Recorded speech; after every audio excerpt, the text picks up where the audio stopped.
काम करो ऐसा कि पहचान बन जाए, हर कदम चलो इस कदर कि निशान बन जाए। जिंदगी तो काट लेते हैं हर कोई, पर जिंदगी जियो ऐसी कि मुकाम बन जाए। माय डियर स्टूडेंट्स, मेरे सारे प्यारे छात्रों, हम लोग अपने जीवन में किसी न किसी चीज से कभी ना कभी हम लोग प्रेरित होते हैं, लेकिन प्रेरणा का स्रोत सबसे इंपॉर्टेंट और सबसे महत्वपूर्ण रूप से आपके अंदर से आता है। अगर आप खुद को प्रेरित कर पाते हैं तो ही फिर आप खुद से किसी बड़े रिजल्ट की उम्मीद कर सकते हैं। जो बड़े माइलस्टोन्स क्रिएट होते हैं, बड़े नाम उत्पन्न होते हैं, उन सभी लोगों के जीवन में एक चीज कॉमन है कि उनका कंपटीशन वो खुद रहे। तो जीवन में अपना कंपटीशन खुद बनने की कोशिश कीजिए, हर रोज कुछ बेहतर करने की कोशिश कीजिए, क्योंकि जो बेहतर हर रोज जोड़ते जाता है वो किसी न किसी समय और आने वाले अपने जीवन में एक अच्छे मुकाम को प्राप्त कर लेता है। चलिए आज हम लोग आगे बढ़ते हैं। कुछ बातें आप लोगों को बता दें कि फ्रॉम 28 नवंबर 28 नवंबर से हमारे सारे जितने स्टूडेंट्स हैं 10th क्लास में हैं, चाहे वो जैक बोर्ड में हो, आईसीएसई में हो, सीबीएसई में हो, इन सभी के लिए अलग अलग क्लासेस स्टार्ट हो रही हैं। सभी बोर्ड के लिए अलग अलग क्लासेस, फ्री क्रैश कोर्स है 60 डेज का फॉर बोर्ड एग्जामिनेशंस। मुख्य उद्देश्य है, मेन मोटिव है हम लोगों का, इन सभी स्टूडेंट्स का रिजल्ट एक अलग लेवल पे लेके जाना। पूरा ग्रुप ऑफ टीचर्स हैं यहाँ पर आपके लिए, हर एक सब्जेक्ट को डील किया जाएगा यहाँ पर। आपका मैथ साइंस से रिलेटेड, चाहे वो साइंस में बायो हो, फिजिक्स हो, केमिस्ट्री हो, उनके एक्सपर्ट के द्वारा। माय डियर स्टूडेंट्स, अगर आप इसके बारे में कोई चीज जानना चाहते हैं तो आप इस नंबर पे कॉल करके इंफॉर्मेशन ले सकते हैं। ये हमारा ऑफिस का नंबर है, व्हाट्सअप कर सकते हैं, व्हाट्सअप नंबर है। अपार्ट फ्रॉम दैट, जो रांची में ऑफलाइन स्टूडेंट्स आना चाहते हैं उनको बता दें, ये 3rd फ्लोर देवी कृपा कॉम्प्लेक्स अपोजिट टू शनि मंदिर, फिरायलाल के पास हमारा इंस्टीट्यूट है। आप आइए ऑफिस में, इंक्वायरी कीजिए। सारी क्रैश कोर्स फ्री हैं आपके लिए। बस आपको अच्छे रिजल्ट का वादा करना है, अच्छे रिजल्ट के लिए जुड़ना है। चलिए इसी चीज के साथ आगे बढ़ते हैं। आज हमारा टॉपिक डिस्कशन का है वो है मेटल्स एंड नॉन मेटल्स। ठीक है, why metals and non metals are so important?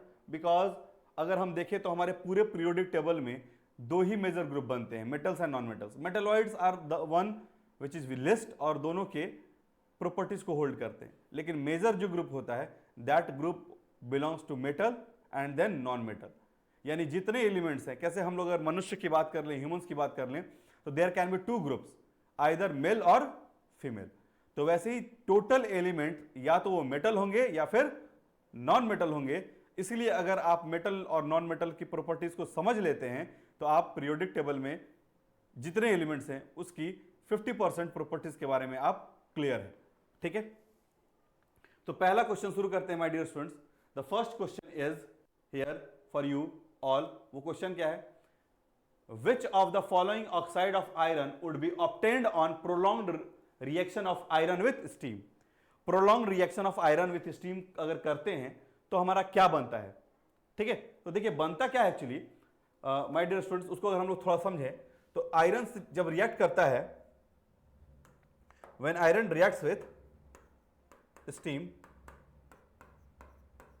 ठीक है, तो ये क्या करता है बेसिकली, ये एफईओ बनाता है, ठीक है, और H2 रिलीज करता है, या फिर ये बना सकता है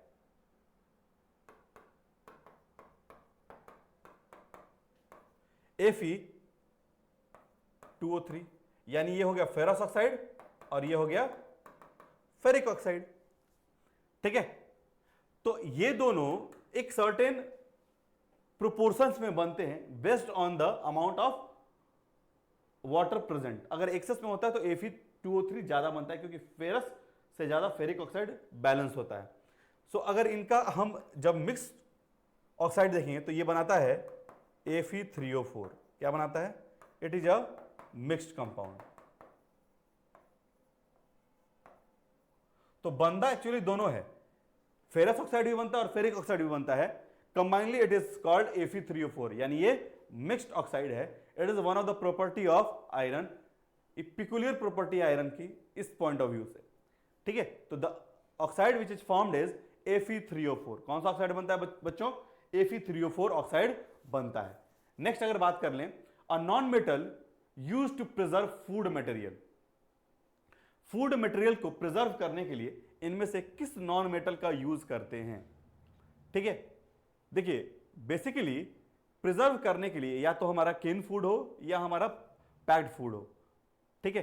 बेसिकली हम लोग जो ऑयल रिलेटेड फूड्स होते हैं उसको सेफगार्ड करना चाहते हैं, क्योंकि ऑयल रिलेटेड फूड अगर ऑक्सीजन के प्रेजेंस में होगा then there is case of rancidity, taste खराब हो जाता है उसका, चटचटा सा हो जाता है, क्वालिटी खराब हो जाती है। And oxygen basically reacts with the fatty acid. ऐसे केस में जो पाउच होता है, कंटेनर होता है फैटी फूड मटेरियल का, that is filled by a gas called N2। याद रखिएगा, ये बात ध्यान रखने वाली है कि nitrogen is reactive, nitrogen my dear students is reactive. But मेरे प्यारे बच्चों, जब नाइट्रोजन अपने ट्रिपल बॉन्ड के साथ होता है, यानी जब ये बनाता है N2 डाई नाइट्रोजन बनाता है, it literally behaves like a inert gas. ये कैसा बिहेव करता है? एक इनर्ट गैस की तरह बिहेव करता है। Okay, so here the correct answer will B nitrogen. यहां हमारा सही आंसर क्या होगा बच्चों?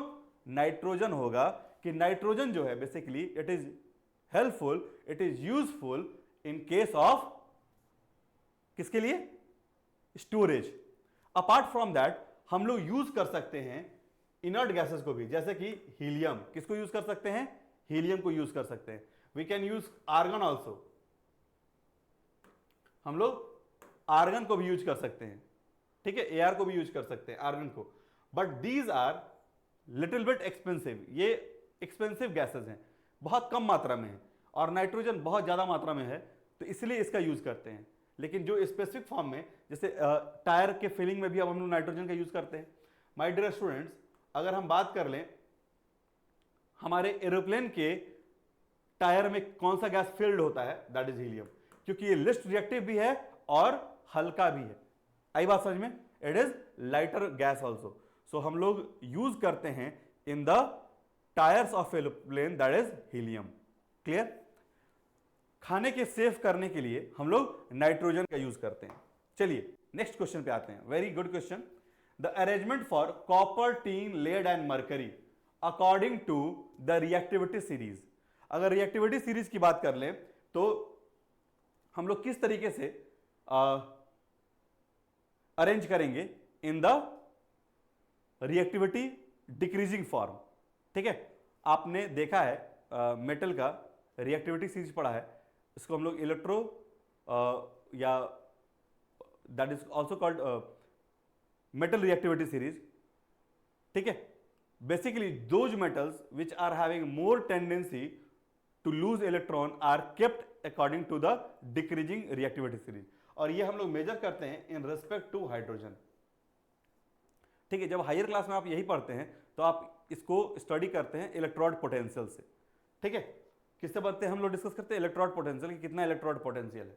सो हाइड्रोजन के रिस्पेक्ट में हम लोग मेजर करते हैं, इसका इलेक्ट्रोड पोटेंशियल हम लोग 0 मानते हैं, और कौन सा मेटल कितना आसानी से हाइड्रोजन को उसके हाइड्राइड एसिड से रिमूव कर सकता है, वहीं हम लोग उसके रिएक्टिविटी को मेजर करते हैं।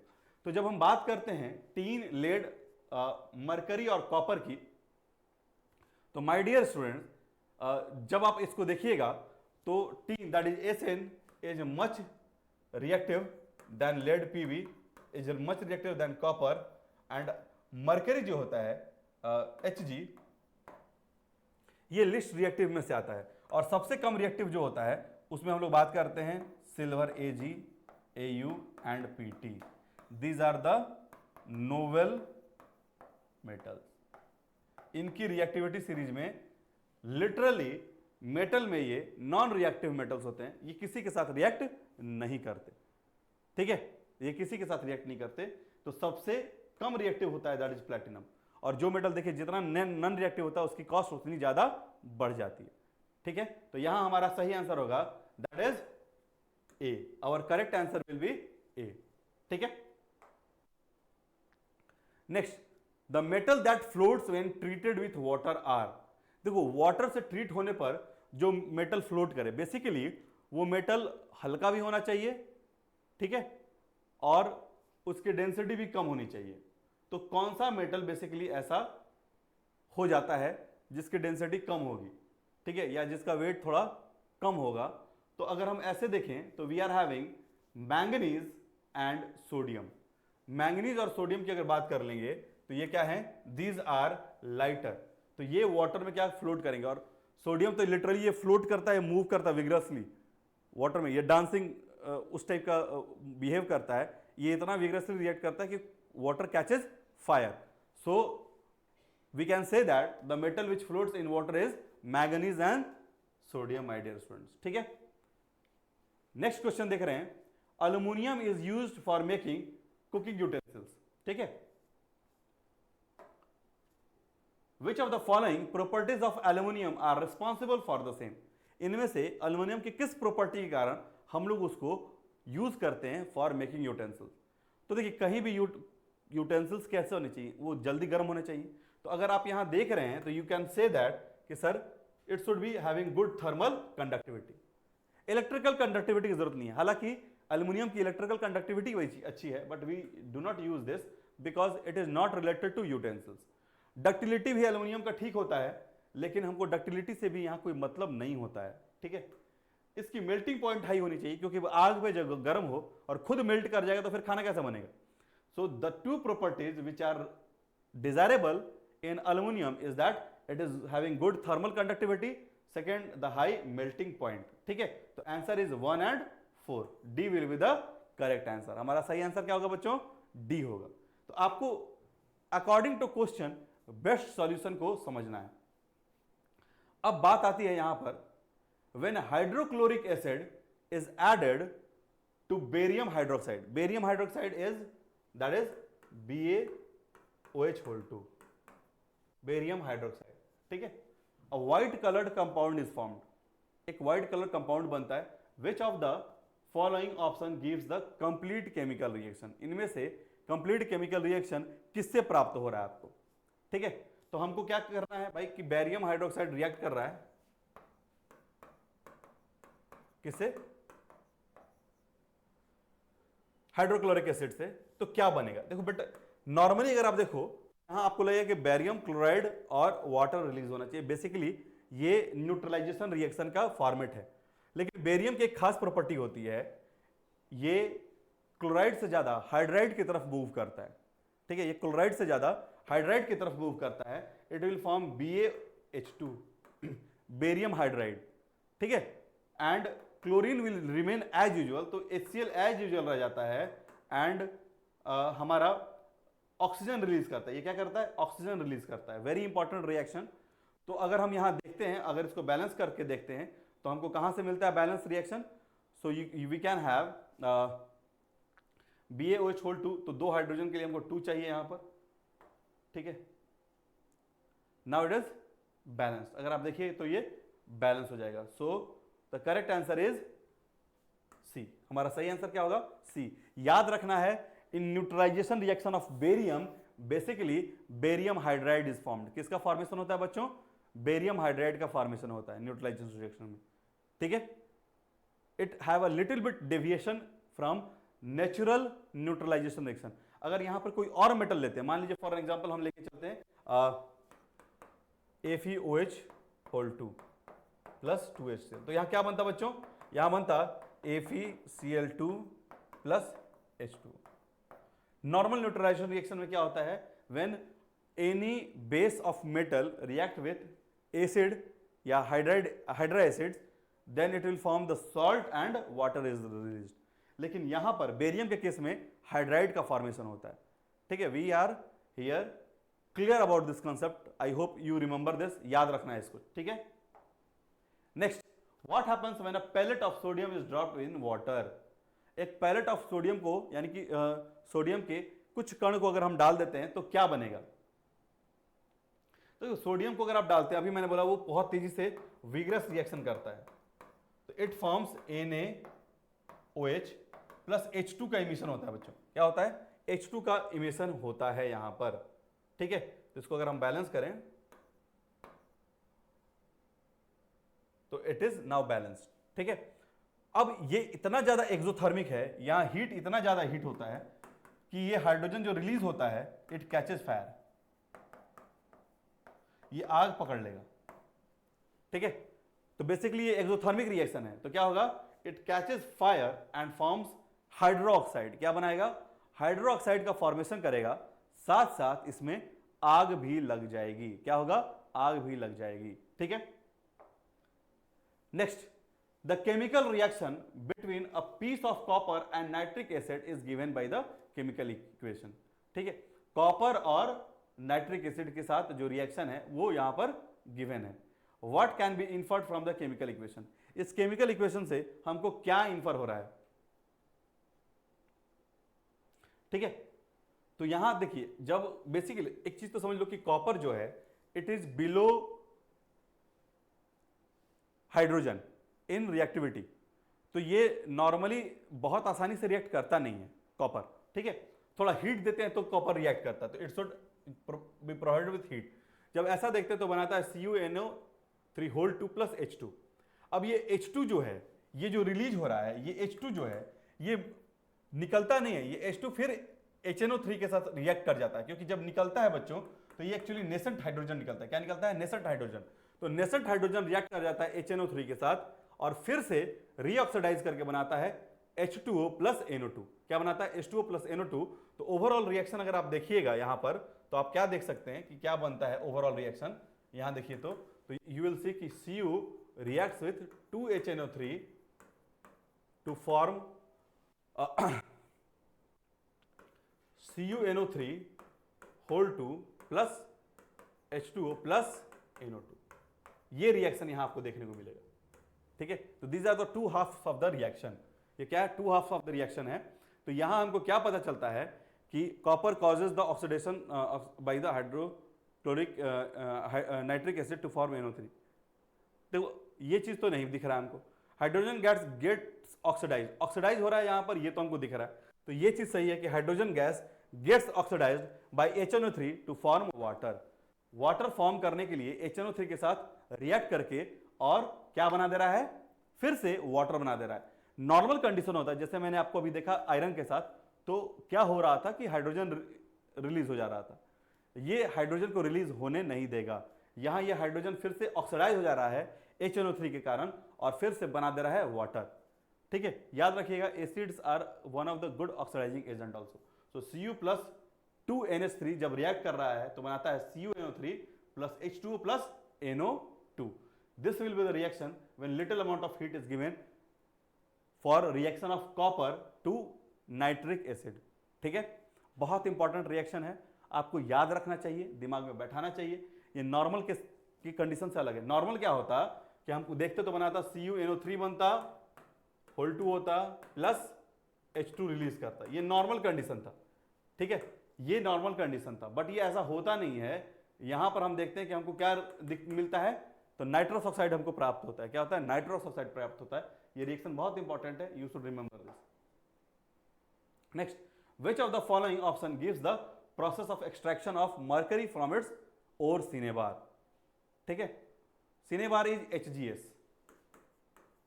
ठीक है। Cinnabar is HGS। मर्करी का कैसे हम लोग एक्सट्रैक्शन करेंगे फ्रॉम सिनेबार? तो क्या करते हैं? Cooling cinnabar in the presence of excess air. Next है cooling cinnabar to convert it into mercuric oxide and then heating it. So we can say that कि कुछ ऐसा प्रोसेस हम लोग कर सकते हैं। नेक्स्ट है cooling to convert it into mercuric oxide and then heating it again. देखिए ये दोनों प्रोसेस साथ साथ जुड़ जाएगा, ठीक है। Both B and C will be cooling cinnabar to convert it into mercuric oxide and then heating it। अच्छा उसी का कंटिन्यूएशन है। So best answer will go to, इसको अगर हम देखें तो हमारा बेस्ट आंसर जो जा रहा है यहां पे बच्चों, ठीक है, कि कूलिंग क्या कर रहे हैं यहां पर? Process of extraction of mercury from its cinnabar. तो cooling to convert it into mercuric oxide. जब आप इसको नॉर्मली हीट करके कूल करते हो तो क्या होगा, HGS में ये HGO बना देगा प्लस SO2 निकल जाएगा। ठीक है, तो ये बात सही है।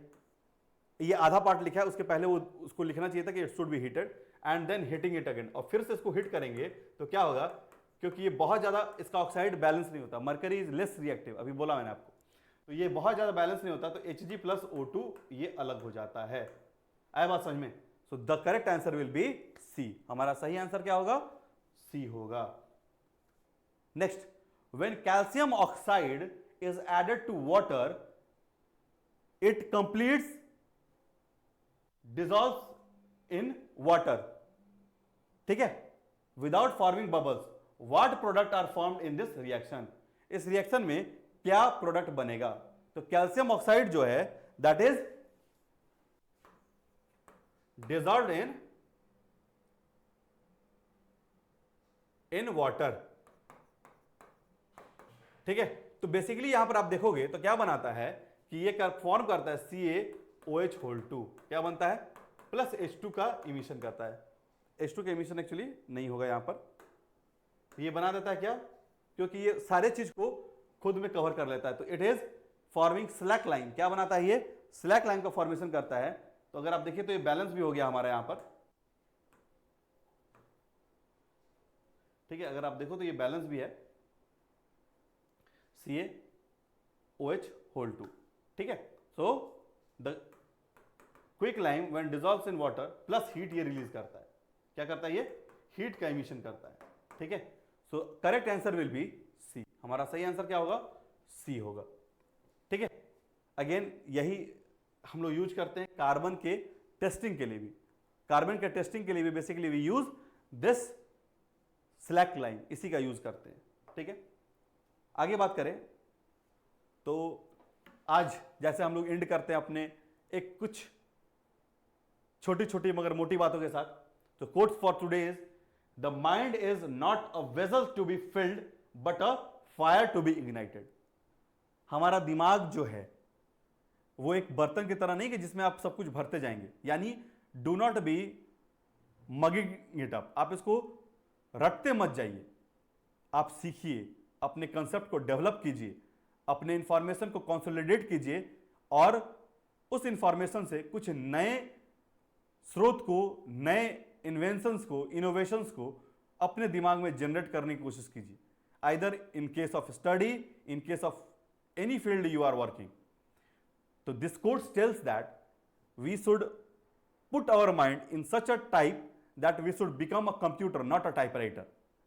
ठीक है, we are someone which having the ability to reason the thing, analyze the thing. तो हम सिर्फ एनालाइज और रीजन करते रहें, चीजों को क्वेश्चन करते रहें और उसके जवाब को दें, ना कि हम सिर्फ ऑर्डर का पालन करते रहें। तो याद रखिएगा, you should keep feeding your mind with some new innovation ideas to develop yourself and develop your personality. चलिए आज के लिए इतना ही, मिलते हैं अगले क्लास में माय डियर स्टूडेंट्स।